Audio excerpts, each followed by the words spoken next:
And we thank you that you will bring us through this election period, this pandemic of all sorts of virus that you alone knows detail about. We thank you that you will be in touch. And we also pray that you will be with us today as we run this business of Parliament, question without notice, and anything else that we do or discuss before you. We also thank you that you have well protected and guide us, especially leaders of this nation, as people put pressure on us and all kinds of information that floats around in the social media. Only you know the truth, and only you can speak through your people that they will understand things better. I pray and commit us all into your hands, and we will begin the prayer that you have taught us to pray on our daily business with you. Our Father in heaven, which art in heaven, hallowed be thy name. Thy kingdom come. Give us this day our daily bread, and forgive us our trespasses, as we forgive those who trespass against us. And lead us not into temptation, but deliver us from evil. For thine is the kingdom, the power, and the glory, forever and ever. Amen.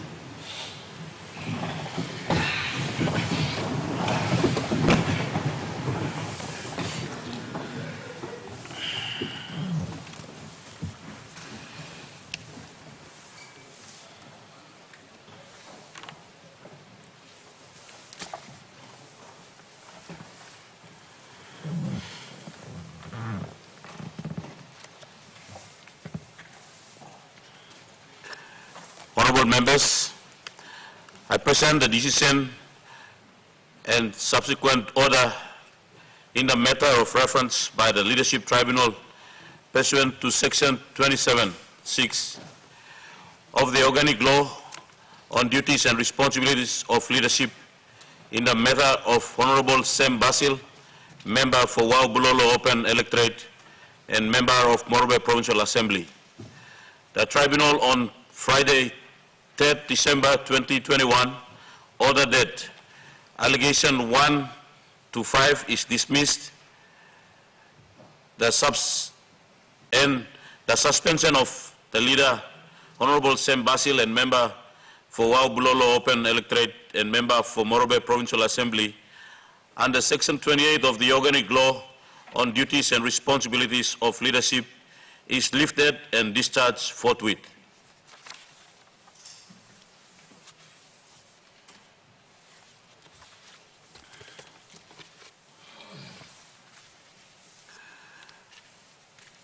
Honorable members, I present the decision and the subsequent order in the matter of the reference by the Leadership Tribunal pursuant to Section 27(1)(a), 2, and 3 of the Constitution in the matter of Honorable Se Pukatemu, KCMG, KBE, Member for Abau Open Electorate and Member of the Central Provincial Assembly.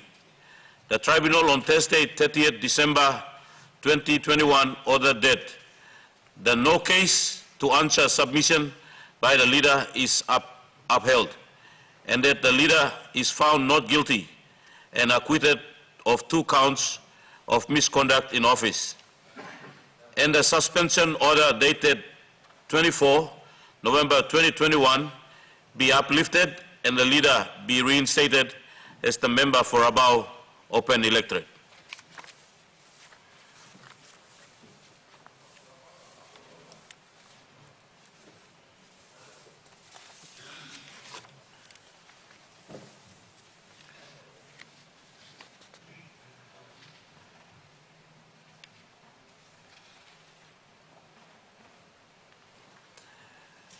Honourable members, I have to inform the Parliament that I, as the Acting Speaker, in accordance with Section 110 of the Constitution, certify 6 acts made by the National Parliament.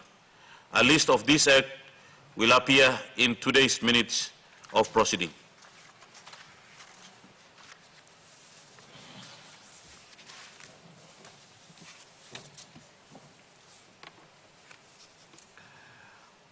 Honorable members, I wish to inform the Parliament of the death of Honorable Sam Makotai, MP, on 17 December 2021. He was first elected to the 6th National Parliament in 1997 to 2002, and 7th National Parliament in 2002 to 2007. As member of Central Bougainville Open Electorate. After the 2017 general election, he filed an election petition, and on 13 April 2018, he was declared duly elected following a recount order by the Court of Disputed Return.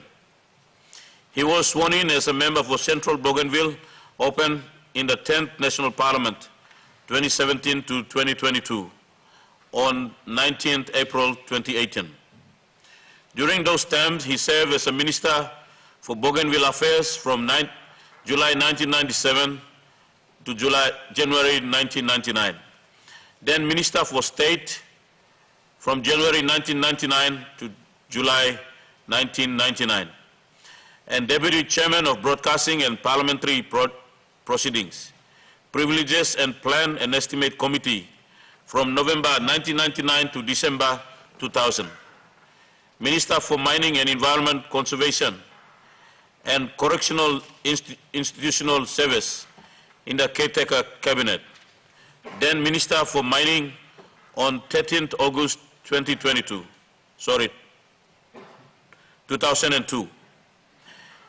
As a mark of respect to the memory of the late honorable gentleman, I invite all honorable members to rise in their places.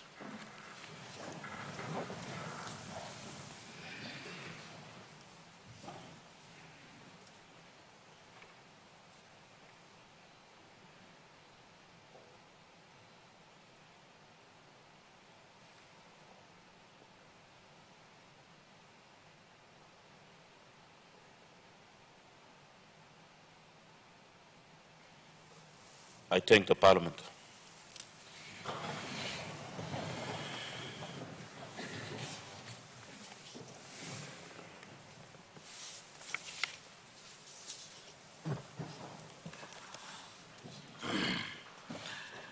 Any petitions? Notices? Clerk? The Prime Minister and Minister for Bougainville Affairs gives notice that they shall present a law to alter the Constitution and for related purposes. The Prime Minister and Minister for Bougainville Affairs gives notice that they shall present a bill for an act to amend the Leadership Code, Alternate Penalties Amendment Act, Chapter 1A. This one they have to circulate.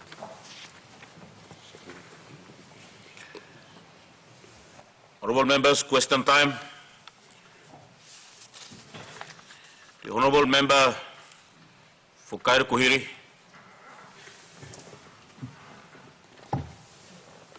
Thank you, Mr. Acting Speaker.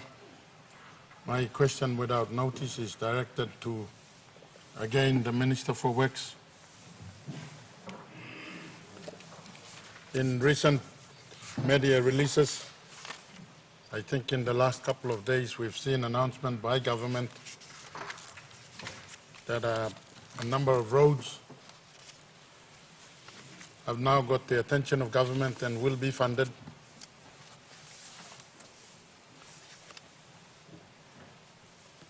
I wish to, on behalf of my electorate of Kairo-Kuhiri, ask the Minister for Works. I think he's fully aware of this question, that the Hiritano Highway portion between Laloki Bridge at the NCDC border to my home in Brown River is about 22 kilometers or so, has been left in a deteriorating state for the last 15 years, so to speak. His department are playing a political football on this road, in that contractors without machinery and experience have been engaged time after time depleting Hiritano Highway maintenance funds. And that's for last year, including last year's 10 million. The same contractor is again engaged to do the Berena turn-off Upper Naipi portion of the road, another 35-kilometer portion of road, the same Hiritan Highway or Trans-Island Highway thereafter. Is he aware that officers within his department, especially in the high-impact project division, are doing all these dubious or entertaining dubious claims or contractors and paying out a lot of millions of kinas when good contractors can be engaged to do a good job out of it that lasts? I thank the World Bank for taking on the Kuriva Brown River portion. I also learned that the minister has advised me that there is another variation for Brown River to Dasiyama, another 10 kilometers. Can he confirm to people of Kairukuhiri and this house when that 10-kilometer variation would take place? Can he also assure people of Kairukuhiri that all these bad practices cease in his department and that we see some outcome for money spent by people of government of Papua New Guinea? This contractor has a very bad record because currently he's taking gravel from a landowner's gravel pit without having to pay them. These are issues brought before my office that I wish to raise to the minister concerned to address immediately in his capacity as minister,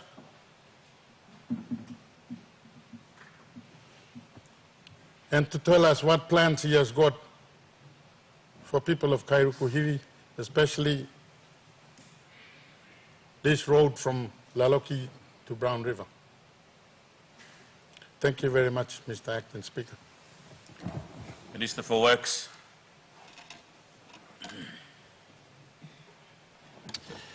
Thank you, Mr. Speaker. Me, like to thank you, Law, brother member of Law Kairukuhiri Law, ask him the same question, Ken. I'm asking me the question the last term of last sitting. Now me give sampler answers law him. Sampler brought the answer, but me repeat him, Ken. Mr. Speaker, Law Displa Road, starting from Laloki Bridge, Igo Olgada Lo Kerema, Inogatman la major funding nemi Kamlo government, Blow you me, in the past and even now, Blow rehabilitating one major section Blow Dilla Highway from Laloki Bridge all the way to Kerema. What we have now, Mr. Speaker, is the first section from Brandivai, Kurivai, Gosem, Longa, Berena, that was funded by the World Bank. And that section has already been done. It's not a major rehabilitation. Rehabilitation meaning that it is also a major reconstruction work. This is more or less like a patch-up work, but the contractor, which is Dekanai Construction, has done a very good job. Coming back to Laloki, going to Brown River, and remember Emi Talk Street. That section of the road is really, really bad. But the last parliament, me talk osem. World Bank and me agree, lo put him not a lot of money, lo maintain him this plus section. That has already been done. The submission has been approved by NEC, and as soon as that contract is signed, because it's a World Bank funded project, it goes through a lot of requirements. So as soon as the contract is signed and all the formalities with the World Bank and Department of Works is finalized, construction will start. But it does take time. So this is also coming at the back of the road from Bogia to Awar and the road from Epo Kerema. They all come under the World Bank funded project. So it's taken care of. I wish the department had the money to do major maintenance along the sections, but the number of number of kilometers of highways that we have in our country is much, much bigger. It's a lot longer than the amount of money that comes into the department to do actual maintenance.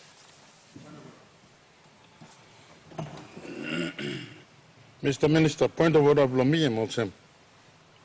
Government got money. Last year, government put him 10 million long Hiritano highway maintenance. This year, too, government put him 8 million long Hiritano highway maintenance. All office below you work lo mismanage him this la money.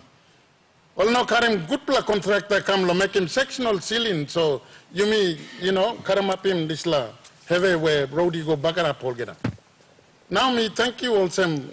Not la variation come inside lo, not la 10 kilometer lo surukim roadie come down. But the other 10 kilometer, I think 8 million is enough to do sectional ceiling na patching. So, me like also, you certain department below you. Honorable member, you would allow the minister to answer the question. You seems to be commenting again on the question you've raised, so let the minister to complete replying what you've raised. Thank you. Minister. Mr. Speaker, I'm trying to me one best threat law issues brother member raise him. Because true I'm road bagara person na me raise him consent belongan. So got one la Belleville or this la. Mr. Speaker, plenty blood road blame including this la road. It go along Hiritano. These roads have fallen apart. In order for us to rehabilitate and reseal one particular section of the highway, it will cost the Department of Works 3.5 million per kilometer, depending on where the materials are and the condition of the road itself. Now, talking about 8 million, 10 million, you cannot rehabilitate a major section of the highway with that kind of money. So what the department does, I think, and I am pretty sure, is this. When you look at funding of 8 million, 5 million, 7 million, 10 million, and below, what the department does is it tries to spread that money right through the whole section of that particular road. So the department is not doing any major rehabilitation work. I must get this straight. We are doing maintenance, meaning that grass cutting is going on, drainages have been unblocked, and potholes have been patched. We cannot do any major work on that section of the highway unless and until we get proper funding from government or from our development partners. That's the best I can give you. But with the particular contractor that he has talked about before and is talking about now, these are small Papua New Guinean contractors. And I can say that all the provinces have got Department of Works outlets which are headed by regional works managers, and then it goes to the provincial works managers, and we got provincial works engineers around. So I'm pretty sure these guys are not silly in just giving away money to contractors. They award contracts to small contractors that are capable of doing such small work. But sometimes, unfortunately, we expect too much from too little money. But in this particular case, I am sure there is some little maintenance work going on, but we don't have the money to do major rehabilitation work. Thank you, Mr. Speaker. The Honourable Member for Rabaul. Deputy Speaker. Mr. Deputy Speaker, my questions without notice are directed to the Prime Minister. My first question, Mr. Deputy Speaker, is that in the absence of a national population census, which he deferred, can the Prime Minister tell this House what the official population is for Papua New Guinea? Secondly, Mr. Deputy Speaker, of that population, what is the number of eligible voters in the country? Thirdly, Mr. Deputy Speaker, and this is absolutely crucial for the national elections coming up, because how is he going to stop explosion in the number of eligible voters around the country now that the common roll updating is way behind And we are allowing politicians or councillors to do the counting for us. With reliable numbers, will he hold the common roll figures against to determine if they are accurate? Mr. Speaker, there is reasonable fear that we are headed for troubled times ahead, because there is a failure in the basic legal requirement to hold the national census. Thank you, Mr. Deputy Speaker. Honorable Prime Minister. All right, thank you, Mr. Deputy Speaker, and let me thank the Deputy Opposition Leader, Member for Rabaul, for asking this important question, which is fundamental to the way we plan, and not just planning for everyday government programs, but more importantly, as we stand in the face of 2022 national general election, is linked to the fact that there is no up-to-date population data to indicate to the integrity of the 2022 common roll update that the Electoral Commission will facilitate. Mr. Deputy Speaker, he is correct to point that what was required by law for us to conduct our census in 2020 was not held. A couple of reasons why 2020 census was not possible. He would be very familiar with the both COVID-19 as well as the March of 2020 that was taken in the politics and the power play in politics. Sometimes this sort of thing derails the big picture, big program, government programs that we would be engaged upon. But having said this, Mr. Deputy Speaker, I had given assurance that we will try to do a head count, enumeration of all our people on a basic head count to be used or to be engaged from a councillor's perspective. That should go back to back with the common roll update that should be taking place now as we speak. The Electoral Commissioner has given us an indication that common roll update will be going on. We will take the briefing from the Electoral Commissioner this Thursday to update all members of Parliament and the public on where he is in respect to the common roll update. But let me also, our citizen, common roll update is important. Knowing the population we have is very important. Whilst the latest population update may not have taken place, Mr. Deputy Speaker, through you, let me point one important fact. Population growth rate of our country is known. Projected growth rate on average, our growth rate is taking place at minimum at 3%, 3.1, 3.2, 3.3% on average. So when you peg against that population growth rates, knowing that the base data in 2011 can be a reference point on the last enumeration that was done on our country's population, as per what is required to be a fully fledged national census. So if you peg against this one, there should not be abnormal explosion in population in all our electorates right throughout our country, unless there was a drastic evidence-based shift from one area to another area. If you project against population growth rate, carefully conducted, for instance, common roll can be measured against the retrospective data we have. For instance, the common roll of 2017 elections, the common roll of 2012 elections, as well as the population data established in 2011 can be extrapolated to point to what should be a forecasted population in that ward, in that LLG, in that district, or in the province of our country for that matter going forward.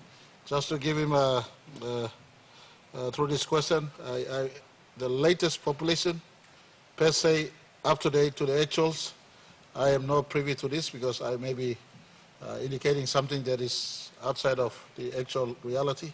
On average, we've been saying our population is 8 million or thereabouts, But the actual number I do not have. I will be lying to this Parliament if I say I have actuals of our population growth or population statistics as we are standing today in 2022. But linking to his question on how the Electoral Commission or how the government can assure our country on the integrity of our total population in the face of 2022 elections, let me inform our country, including all members of Parliament, that when the common roll update is taking place, every citizen has a right to know what is taking place in their electorate. There should be no extraordinary blowout in one polling place, one village, one LLG, or one district, for that matter, pegged against what was population in 2017, what was population in 2012, and what was the national population as per national census in 2011, and based on the growth rate of an average of 3%, 3.1, 3.2, the Electoral Commission will be guided to know this is the range of population growth he should be dealing with in as far as the update to population common roll is concerned. Let me also everyone in this Parliament very, very conscious of the need to have good data and good roll update to ensure the integrity of the election process has a high standard. And this is something that we will be thinking of. I encourage all leaders here to assist the process and to use 2017 and 2012 as benchmark rolls to eliminate those who have died or bring into the common roll those who have now moved from child age or below 18 to above 18 in respect to the rights to be voting. So we're conscious of the need to have a high integrity population database for us to facilitate 2022 elections. I give great assurance to our country. I will personally have oversight in this process so that we do not have, in some places, extraordinary inputs, but what is consistent based on population growth to be covered right across our country. Thank you very much, Mr. Speaker. The honourable member for North East.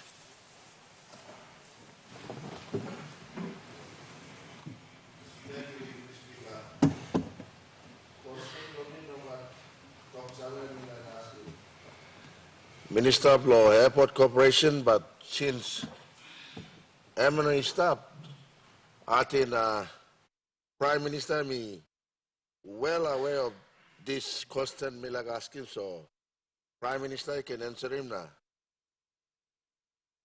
Lord is la question. Number one, me like asking question law eviction law electorate blow me. A metropolitan electorate in the National Capital District. Now, over the time we come to Parliament, and me walk ask him, eviction, he go now. Plenty old members play me, all ministers, all he walk in. I'm playing politics, or line, or sit on the ground, or kind of some. But me appeal, or get a member of Parliament that this law line is established electorate below me, and 3/4 of his settlement. And at this law line migrate, he come to city. Now, all established this law before I'm a politician or me come up as a member of the Parliament. So this like eviction. Everyone will continue to come now, affect him all. Line blow me, electorate blow me, or some na me. Like asking Prime Minister or some like clarification.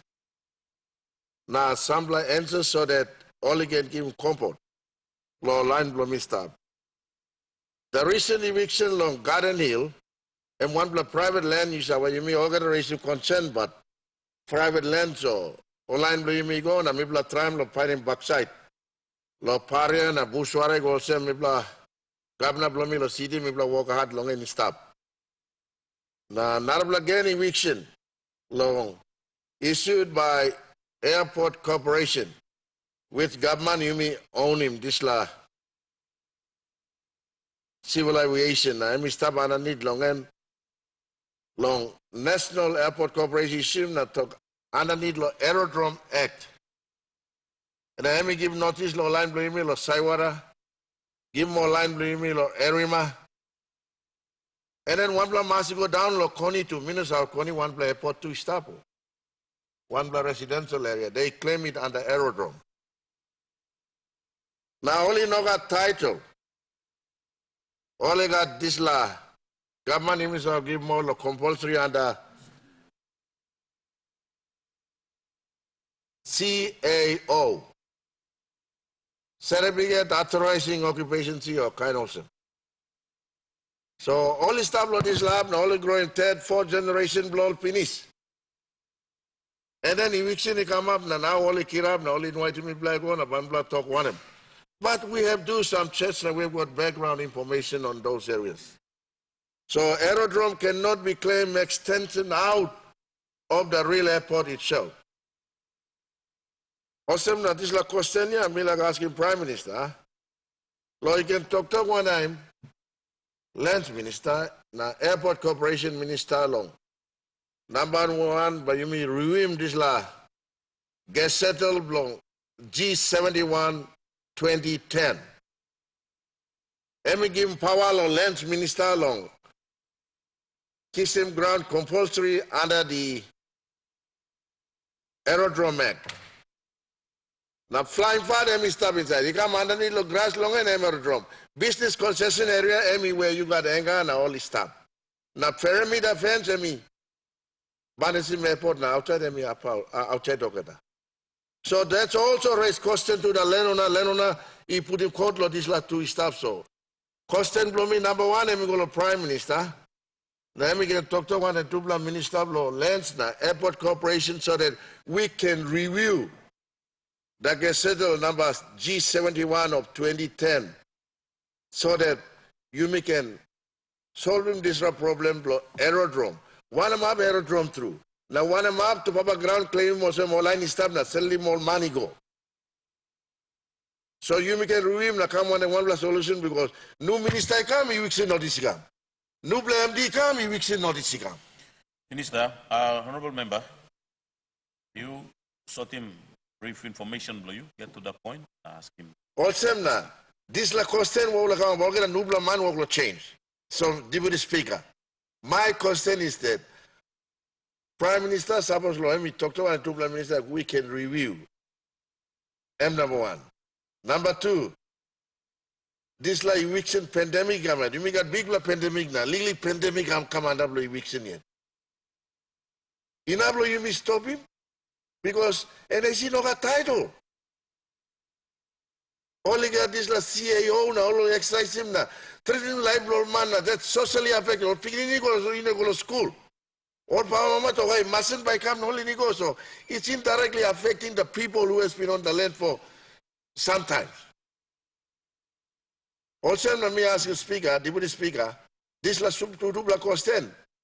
And Prime Minister can address him now. Organize some of you who said you start a parliament with your family are there. And some of you live there.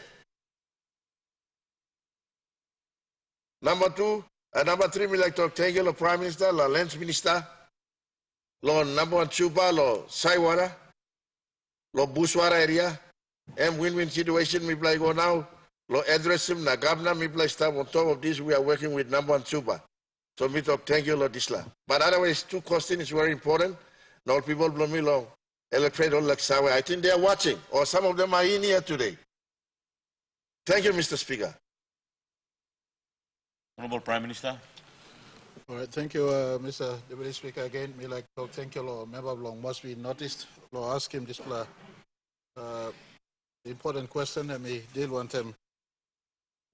Life long all line blame all stop long this ground where National Airport Corporation the feel of ground long all pass them through me like talk me I don't talk to law member blow must be noticed you representing all people blue you now you come me ask him NAC long freeze him walk log and pass them no got haste. Me ask him all a walk plan blow. Suppose all got walk plan or this blow house or area suppose all stop inside long flight path or area affecting walk long balus lo punan na get up. NIC talk directly in the way of aerodrome operations. So me talking NAC finish, slow him down. Suppose you got title or you got NAO, Emirate, you slow him down past them, a lot of people find him. Good permanent solution along all this all line established all this all areas where NAC he talk also ground long all. So at the moment, member must be noticed, you know people blue you, but you know got eviction right now. NAC has been asked to put on hold that proposed eviction, but we will work towards finding a permanent solution. Blow all this line law up, as well as me like making reference long a line being evicted out of Garden Hill. I think Lands Minister, Governor of City, Housing and Urbanization Minister, Member of Mosby Northwest, now Member of Mosby Northeast, only join hand long we will find a permanent solution. Long Garden Hill, Olaini been evicted, as well as in this instance long National Airport Corporation ground, where Olman Mary working house over many years only stable up, and me like talk clear of that program. City Governor wanted more members plus city. Tupla Minister only go pass along all issues along Port Moresby based eviction. And as a government, me like also announce him taking this question as a platform to announce him as there's a program we're now rolling down and we've started already. Long and instruction has gone out to Lands Minister already. No more issuance of title to one big developer. Nothing. One ground is stop yet. Where processing or start finish. If they can stop holding past them. Now by me planning good all urban areas me or some NCD, Lay, Kokopo, Hagen, Goroka, Medang.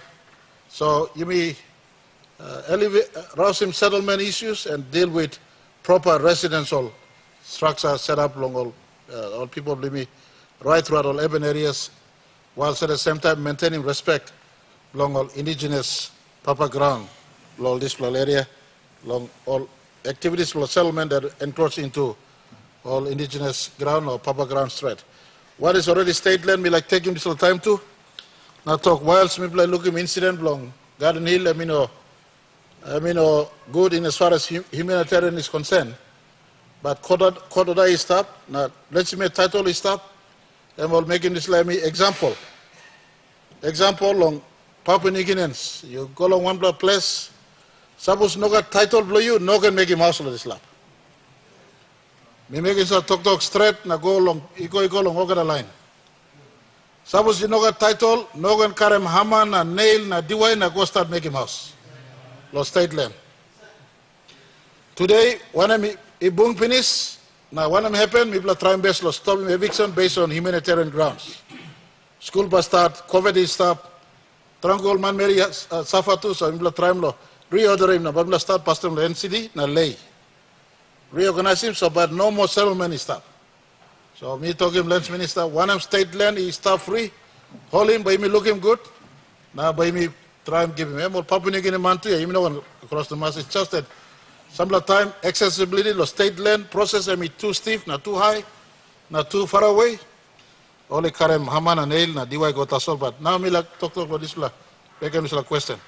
Papua New Guinea is out there.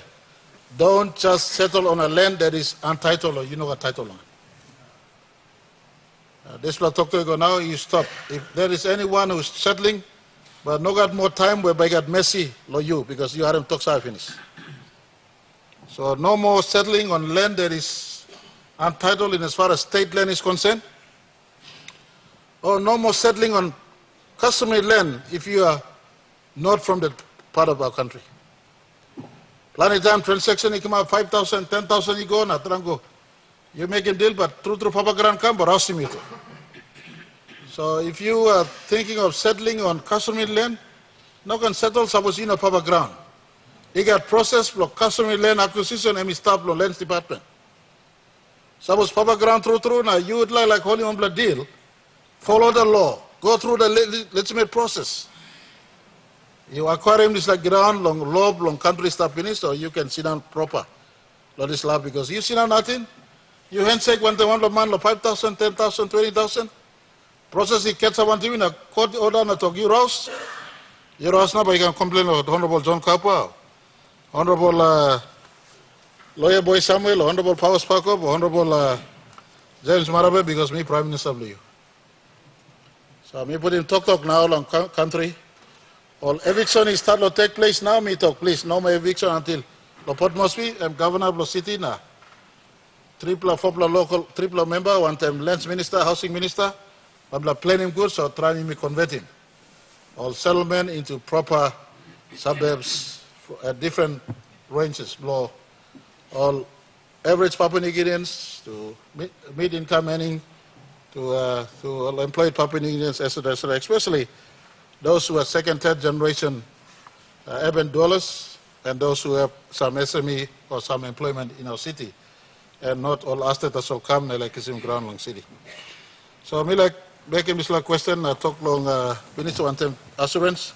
Member lo must be noticed. Online long this NSC ground long 8 years now this area. NSC sim talk to finish no eviction until me find a permanent solution for something. And online long Garden Hill too, same work come up, but me put him talk now here. Me no like new more hammer, nail na timber you walk about the ground where you know title blow you. But the customary ground you know blow you, no one goes in on. You belong tari go back lotari. You belong anamap go back anamap, no one sit on the ground where you know ground blow or customary ground long urban areas. But suppose state land, you got title, you go sit inside. You know what title too, no one make him nothing. Thank you very much, Mr. Speaker. The Honourable Member for Amburi Traikike. Mr. Deputy Speaker, before let me talk, may I proceed one question without notice. On behalf of the people of Lamburi Traikike, the family Plomi, I would like to convey my belated Happy New Year to this House, both the government and the opposition, as well as the people of Papua New Guinea. Belated, prosperous Happy New Year to you all. Mr. Deputy Speaker, my question without notice is in relation to the death of a policeman in Edwagi district, Edwagi in Delphormine district, as reported in the newspaper, national newspaper on Monday 17th January 2022. Mr. Speaker, my question is directed to the Prime Minister and the Police Minister and the Forestry Minister. Take note of my question. Mr. Deputy Speaker, on Saturday 14th January was the third day for the people of Edwagi, Nami LLC in Delphormine in West Sepik, bordering Junior Hansen LLC in my district, Amburi Traikike, and the Royal Papua New Guinea Constabulary. The community lost 2 lives and had 2 injuries, while the Royal Papua New Guinea Constabulary lost 1 life and had 1 injured. Mr. Deputy Speaker, most rural communities in the coastal areas are very simple law-abiding citizens and do not need police presence in any operations in their community.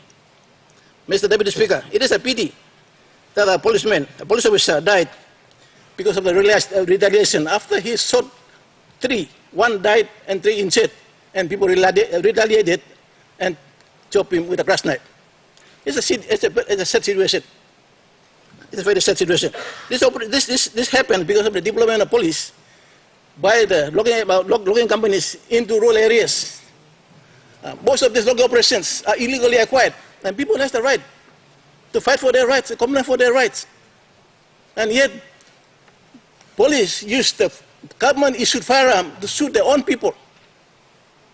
This is a sad situation, which is not very good, Mr. Speaker. Mr. Speaker, this is the first month of 2022. Prime Minister, in the statement before he took over the government in 2019, and the Forest Minister made in this floor of the Parliament that 2019 will be the end of export of round logs. And yet the previous Forest Minister allowed the extension of export of round logs, and the export of round logs will continue until all the hardwoods are deflated in the forest. Mr. Speaker, this part of the area does not need police presence. And yet, police has been deployed into the area and more policemen are going there. They are not the serious people. They have never run away. The newspaper this morning reported that the police went in there to capture the runaway. Nobody has run away from that area. They are all intact, they are waiting for the police.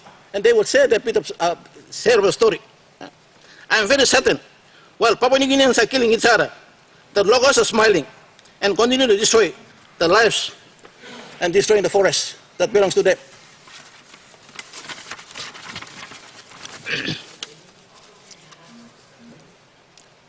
Police presence in those areas, especially Loki areas, in Nami LG and part of my LG, Ama, the police there has been harassing a lot of people, burning down houses, destroying properties, threatening lives. These are poisoning policemen, poisoning paid policemen, and doing it their own citizen. It seems to me that the locals operating in these areas will continue, okay, disproportionately affect the welfare, peace, and harmony of the people. Deputy Speaker, my questions to the Prime Minister are: Prime Minister, why are the policemen armed in East and West Pacific border in the area of Edward and Ama? Under what command operation? My second question: who issued the command, and what purpose that resulted in the death of the policeman and seizure of the state-issued firearm? My third question: what has the ongoing issue? This has been an ongoing issue in the country. The police officers are becoming too dangerous in the rural communities. Are there any command and control in the place that guides the officers in the conduct of the police operations in their deployment? Prime Minister stated in your statement in this floor of the Parliament, when will you actually discontinue the run export? Or are we going to still continue to entertain the locals with their bad excuses? Prime Minister, I humbly request your office to arrange the conduct of fair and neutral investigation to the police operation in all the locals in Papua New Guinea, including Erwagi that has happened recently. Thank you, Deputy Speaker. The Honourable Prime Minister.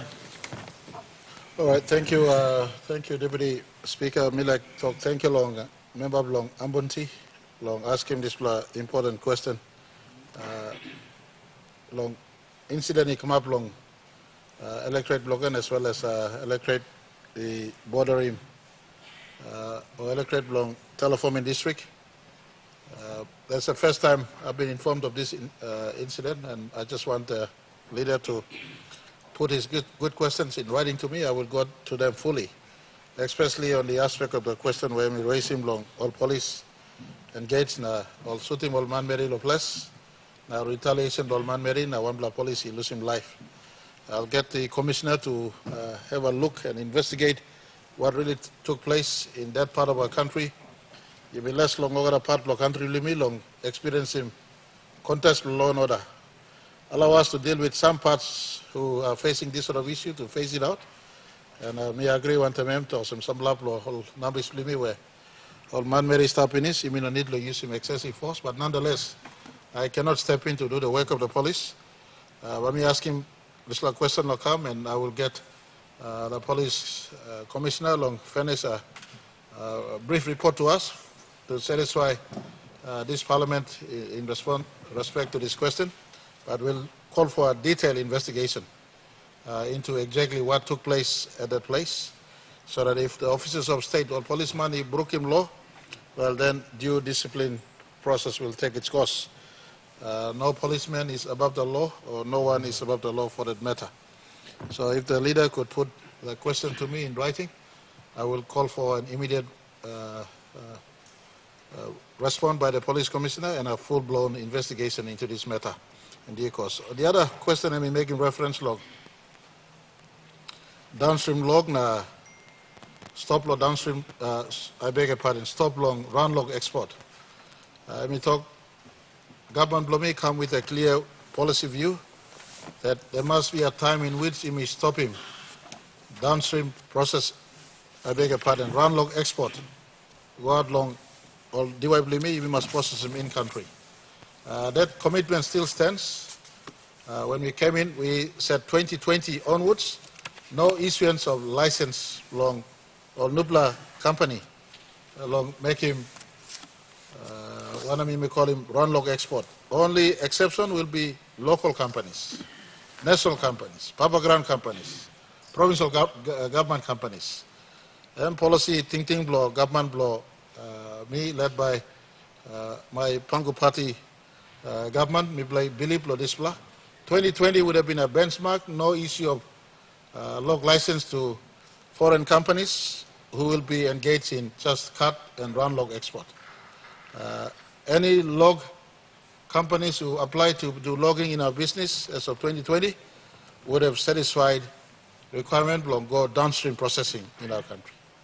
We only allow for landowners and local companies, provincial government companies long give them license long katim TVWAN asali, but as they all migrate towards a post 2025, where you mean like every logging in our country should be now in a downstream processing mode. That is our government policy. Reality may be far from what we want to do for our country. We will take stock of where we are. And before this parliament rises for the election in April, as part of my presentation to the country on full audit on what has been done, pegged against our government policy, that will be included as to how much la permit Mibla issued since 2019, how much little permit me go a local company and I want a downstream focus. Sorry, I beg your pardon, overseas company want a downstream focus.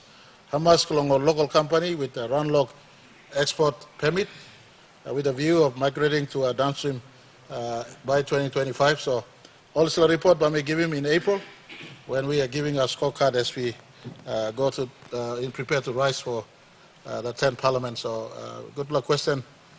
Leader belong or people belong Amputi you ask him. Law side law or logging policy, but me giving full detailed report long April, long indicating to the Parliament what we've done in the last 2.5 years. But on the police matter, thank you for raising this on the floor of Parliament.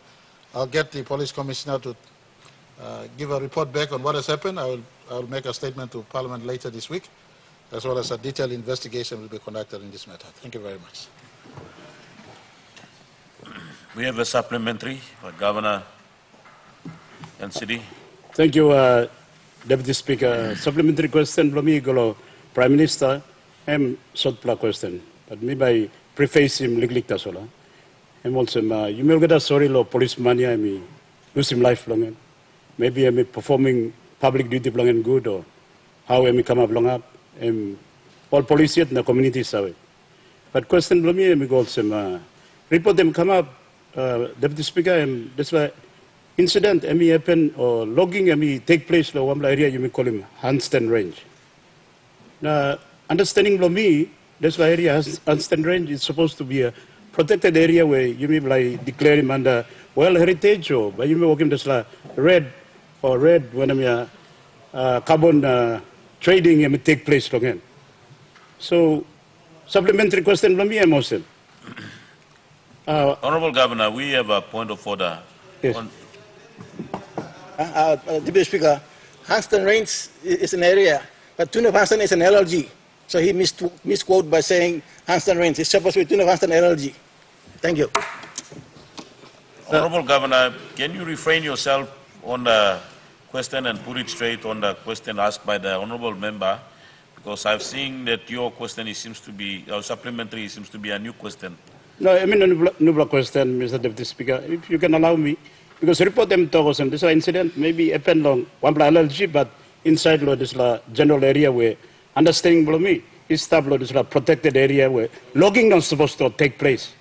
So my question is supplementary where Prime Minister can. We have a point of order. Ask him point of order again. Thank you, Honorable Governor. The area where the conservation is away from where the logging activities are. The April Salume is further to the southwest and it trends northeast, southeast, right across the headwaters of the Sepik up on the Bismarck Ranges. So where the logging activities are has got nothing to do with the conservation area. Thank you.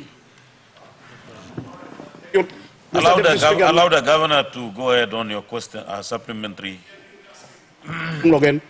I'm also question lo me. I'm the Prime Minister can add him lo investigation na bian baking. I'm also supposed to say logging come up lo this area which is supposed to be a protected area or well heritage. How did this happen? First question, first supplement. Second, I'm also when I'm time by me taking action law protecting this area, so me come up well heritage or you me working carbon trading. I think that's all a legal question or supplementary question. Thank you. The Honourable Prime Minister. All right, thank you, Mr. Deputy Speaker. Milek, taking time to talk. Thank you, Lord. Governor, asking this blah. Please, for me, including this blah, respond long. The next time you beg him question long, member Lambunti. I may try looking one time. I just have to get certainty that it is in that range or in that vicinity. This area you talked along. And if it is in that area, then as to how long permit or kisim in what is supposed to be a preserved or conservation area. So it's a good question that is linked. Let me get the facts. I can't be speaking with no fact to assist my response to your question. Thank you. Thank you, Mr. Deputy Speaker. Honourable members, our question time lapse. Ministerial statement. The Minister for Lands.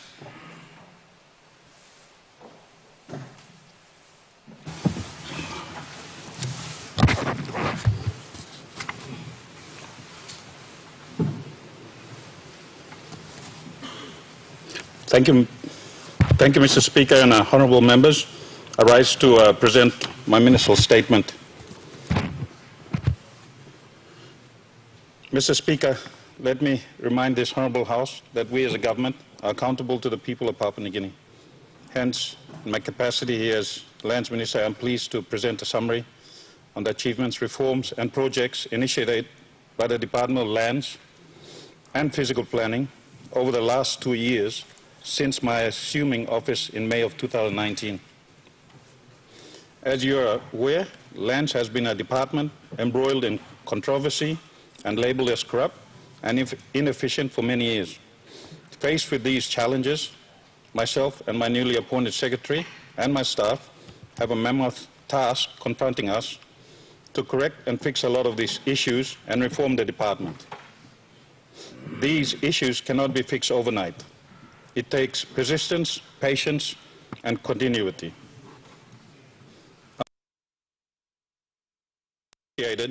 Over the last 2-year period, we have faced many challenges, both externally and internally.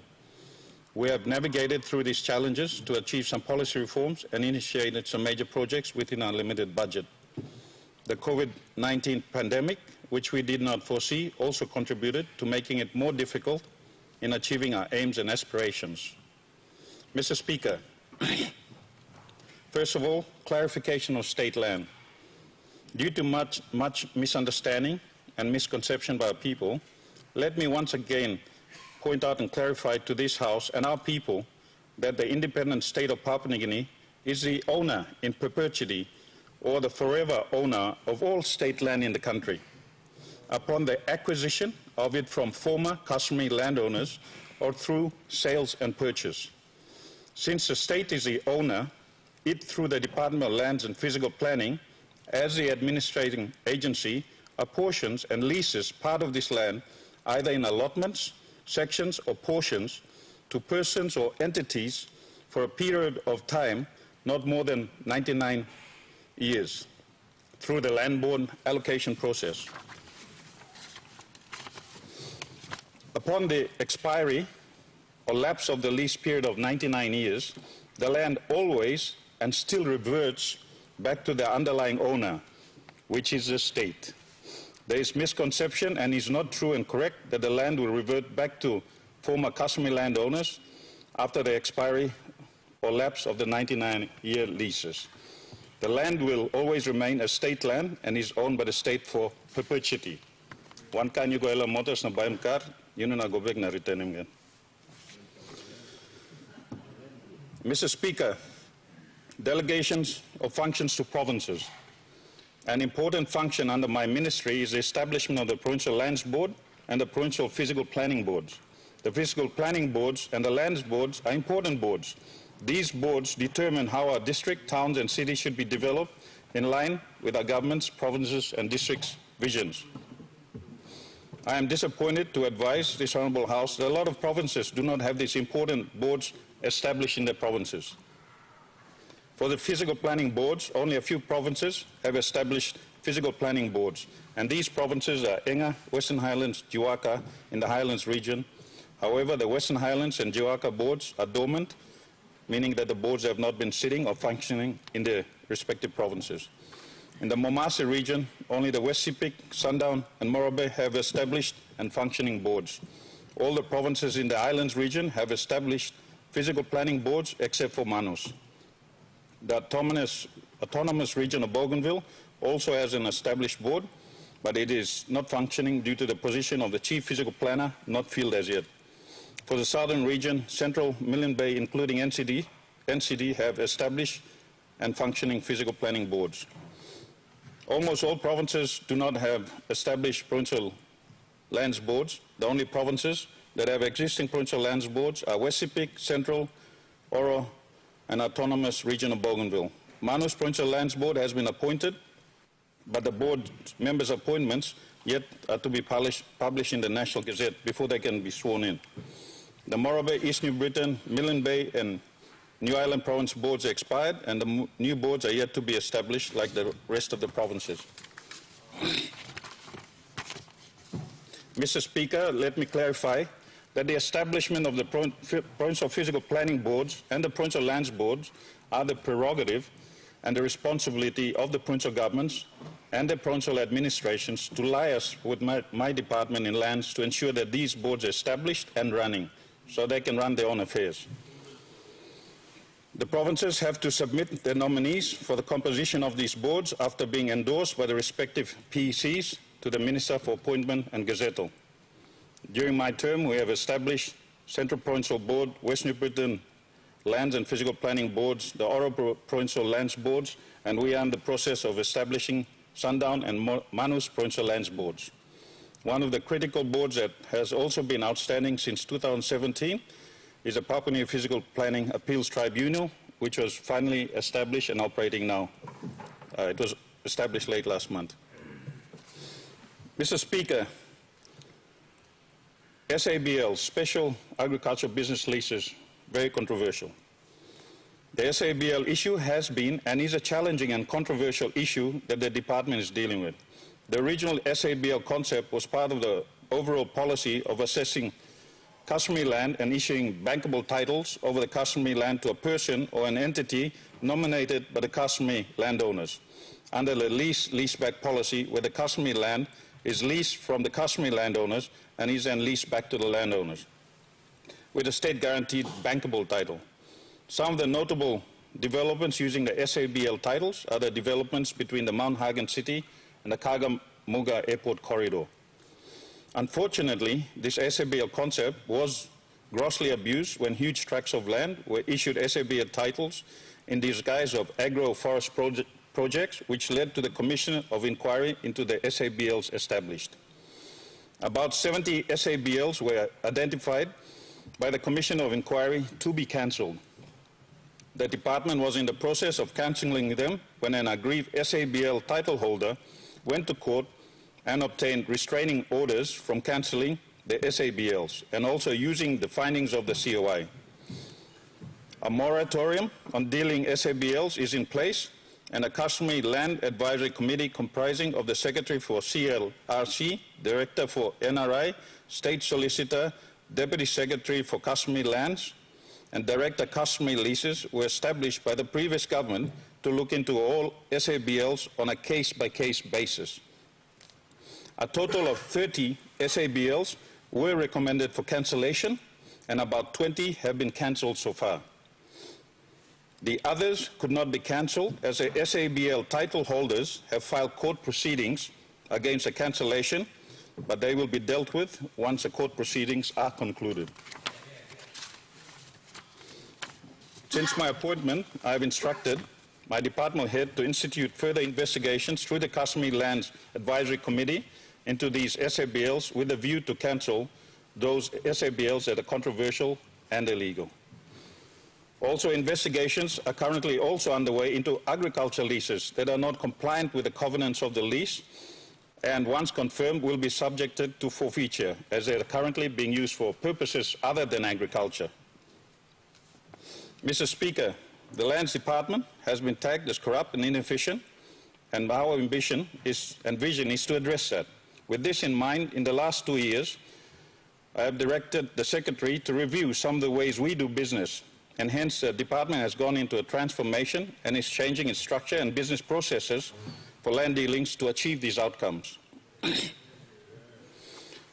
One of them, Mr. Speaker, is electronic systems. The Department has commenced working on the automation of all its business processes and the land information to have all records digitized and into a computerized information system, to have all records scanned and digitalized into an information system. This is a work in progress and will take a couple of years. Once completed, it shall make the Lands Department more efficient in effectively delivering land services to all throughout PNG. And the days of manual files, missing files, fraudulent titles, double titles will hopefully be a thing of the past.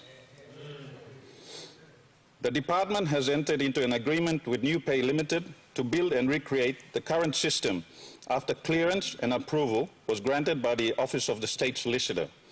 New Pay has now built a new system for the Department called eLands, which was launched by Honorable Prime Minister, Honorable James Marape, in August of 2020.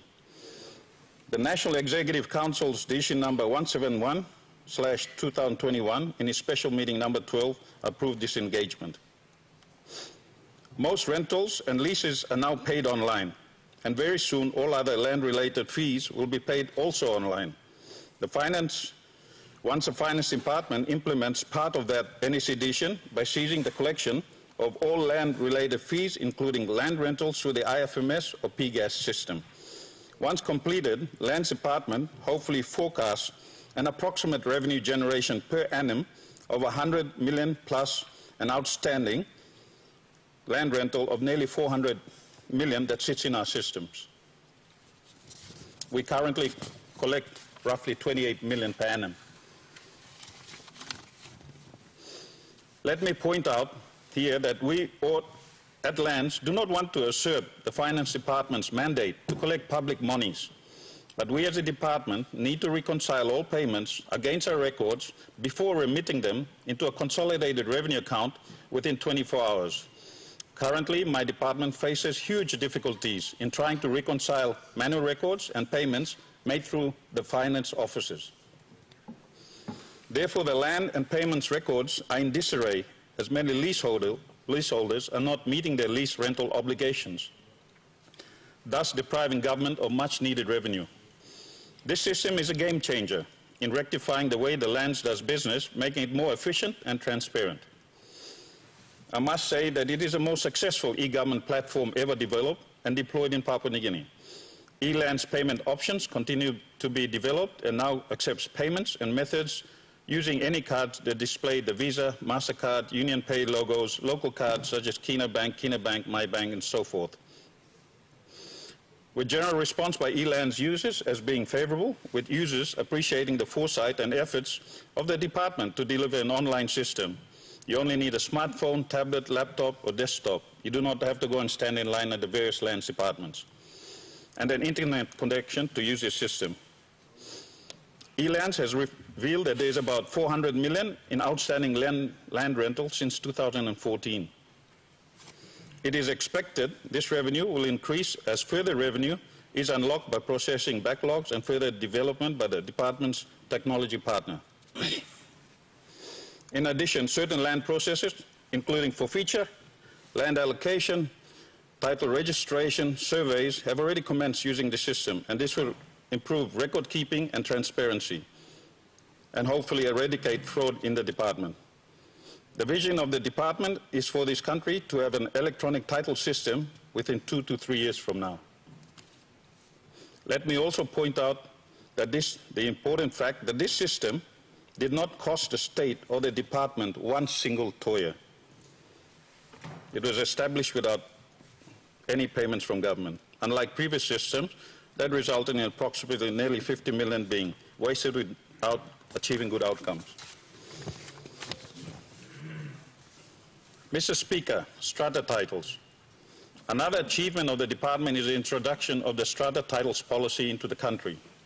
3 new bills will be introduced and tabled in this House to accommodate the high-rise buildings in high-density areas in our towns and cities, and also to accommodate the more than one house on one parcel of land, like detached dwellings and units. The National Executive Council, Decision number 143/2021, in its meeting number 4 of 2021, approved the drafting of the strata title legislations, and the bills currently being drafted by the First Legislative Council hopefully will be tabled within this Parliament sitting. These bills include strata title registration, strata title management, etc., etc. When enacted by Parliament, a legal framework would be provided for state leases to be issued and registered over units and floors of high-rise multi-story buildings, and to improvements houses on one parcel of land, which will create jobs for property developers in the real estate industry, thus generating revenue for the government through fees, duties and charges. The current practice only allows for subleases for floors, units and houses, and also depriving government of much-needed lease payments. This will also be a revenue game changer and will allow our people to own apartments and units and houses within the same facility.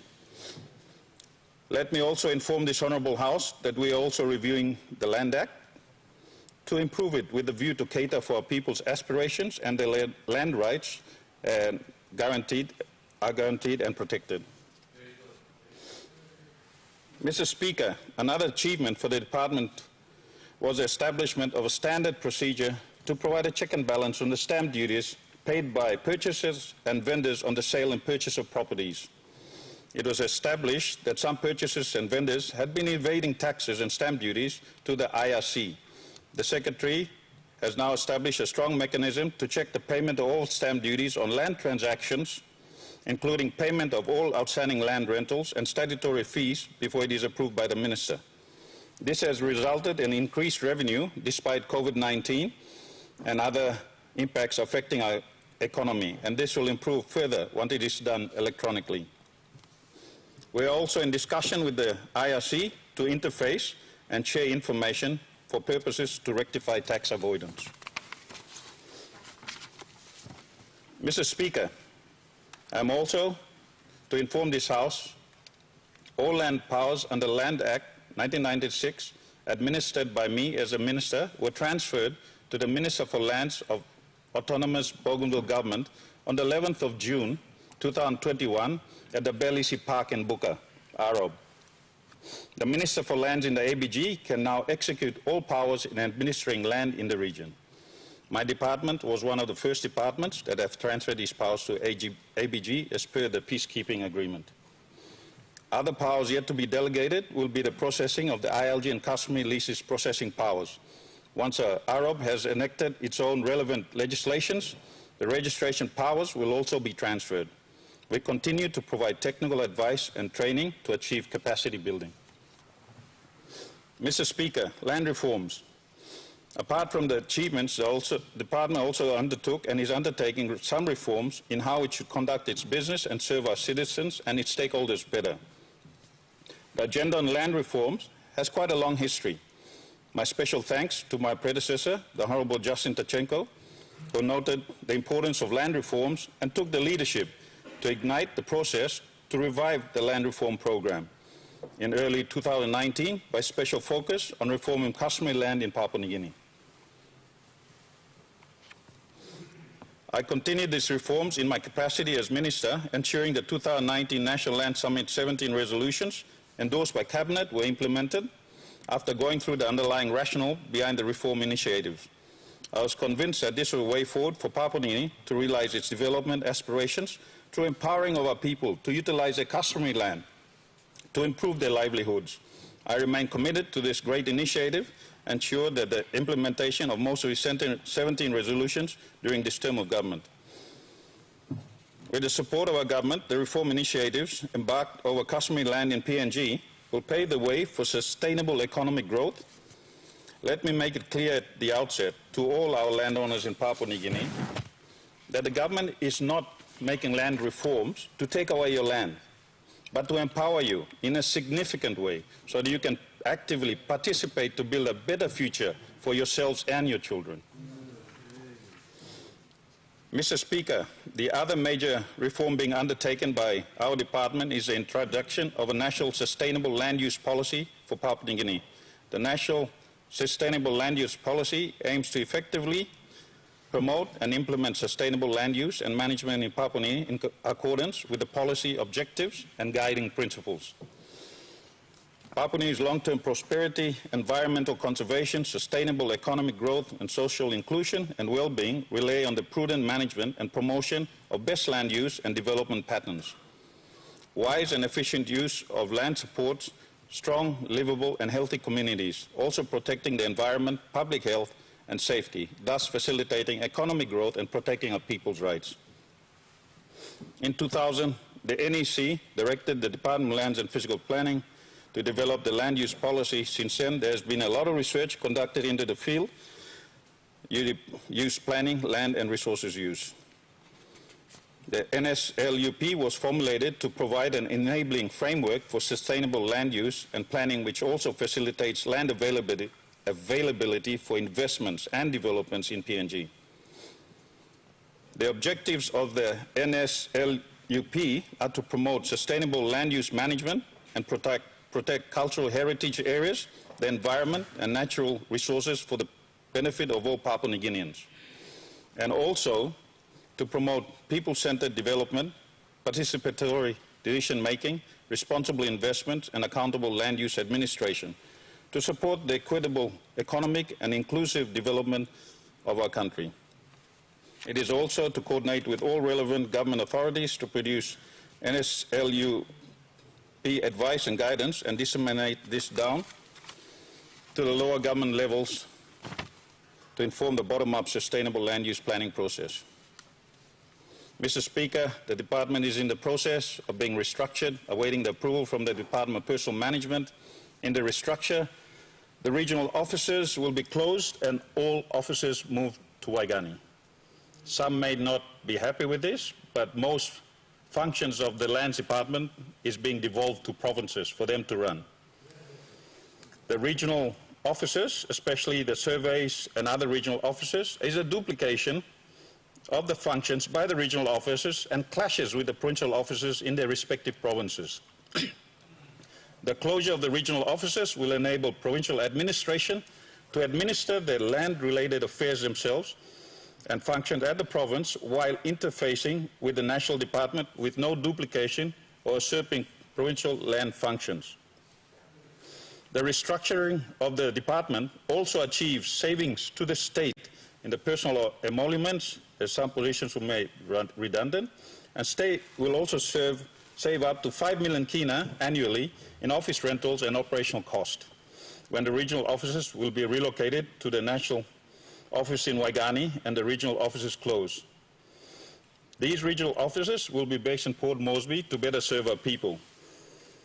Currently, for example, you have the regional office in Lae, which serves Momase. So if someone in Vanimo wants to do anything with the region, he has to fly all the way through Port Moresby and go to Lae. It makes no sense.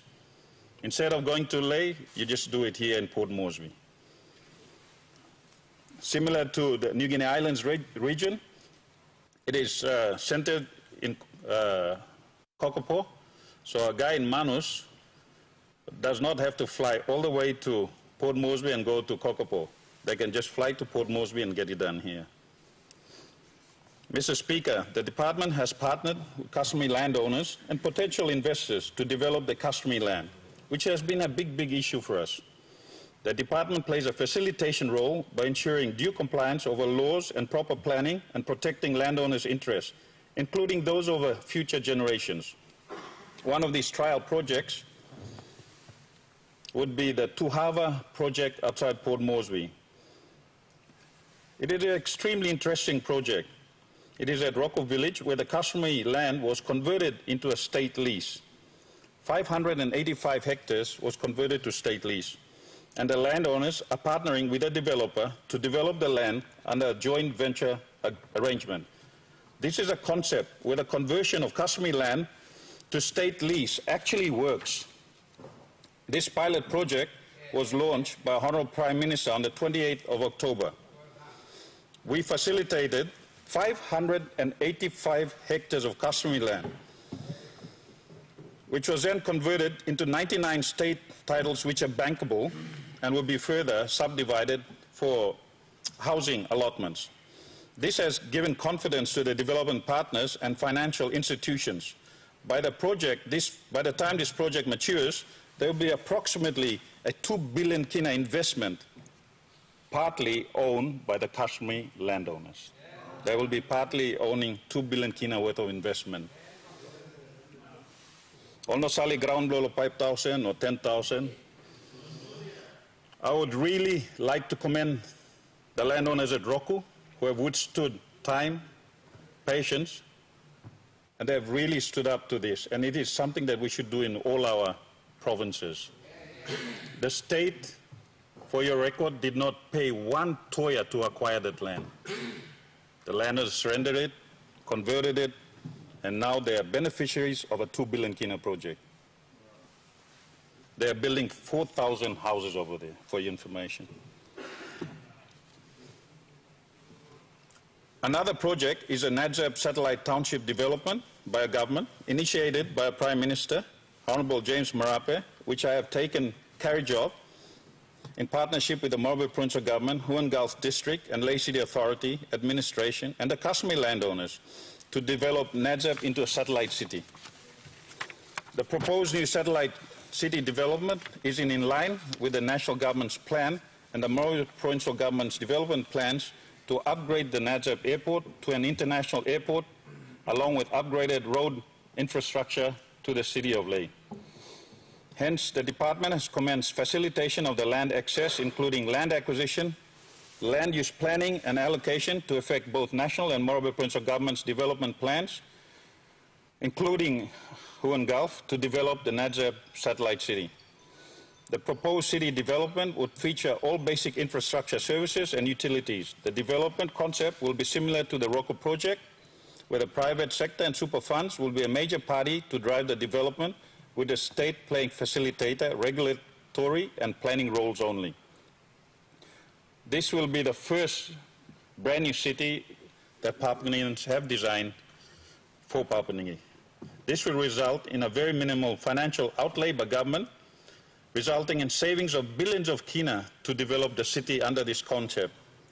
We will not be acquiring, like in previous traditional terms, paying outright for land, but we'll work in harmony and partnership with the landowners. This will be a brand new city initiated, planned by our Papua New Guineans. The proposed Nadzab satellite township development is supported by the Medium Development Strategic Plan 2030 and MDT-DP and the Vision 2050, which espouses that 20% of land must be availed for public purpose and for other development purpose by 2030. Once a satellite city is developed, it would encourage and complement further redevelopment of the Nadzab airport to international standard, and at the same time creating an opportunity for the development of a mining township for the upcoming Wafi Golpu mine project and the ongoing agricultural businesses driven by New Britain palm oil, Ramu sugar, and others within the Markham and Ramu Valley, and also house some of our mine workers, not only from Wafi Golpu, but from mines as far as Tolokuma, as far as Lihir, as far as Hidden Valley. All these people will be able to fly in and out of the Nadzab new city development and go to work and come back to the homes and families living in a quite peaceful environment. This will also be a great opportunity that we as a government can give to our hardworking taxpayers to own a home of their own. Let me add on here that in total, with the Tuhava township utilizing traditional land, using traditional alienated land at Tarama, there will be 1,000 houses at Tarama, 4,000 houses at Tuhava, 1,300 houses at the IGAM development in Leh, partnering with super funds, 2,000 houses partnering with Number One Super, a total of 8,300 homes will be starting to be built this year, churning 3.3 billion kina into our economy, with the sole purpose of giving our hardworking taxpayers, the average person, a good home, a good roof, for an average of about 400,000 kina per home and land package. We're trying to address the huge problems we have with our land ownership. After that, we'll also be currently tasked to have a look, as the Prime Minister pointed out, to address lower income earners with good homes, properly subdivided land, so that they also can have titles, but for taxpayers, people who pay taxes and are working, not for loafers. Mr. Speaker, in summary, I wish to assure this Honourable House and our people, citizens and stakeholders that in my capacity as Minister and the Department of Lands and Physical Planning will ensure that we continue to reform and evolve with the aim that the Department becomes more efficient, transparent and accountable to our stakeholders, our people and our country. With this, I would like to commend my statement to Parliament. Thank you, Mr. Speaker.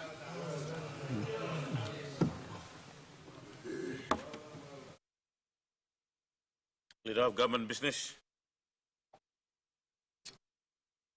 Thank you, Deputy Speaker. While I have the floor, I'd like to wish everyone a belated Happy New Year. Mr. Deputy Speaker, I move that Parliament take note of the ministerial statement and debates be made order of the day for subsequent sittings. The question is that the move be agreed to. Those in favor say aye. Aye. Those against say no. Leader Government Business. Mr. Deputy Speaker, I move that Parliament now be adjourned to 10 o'clock tomorrow.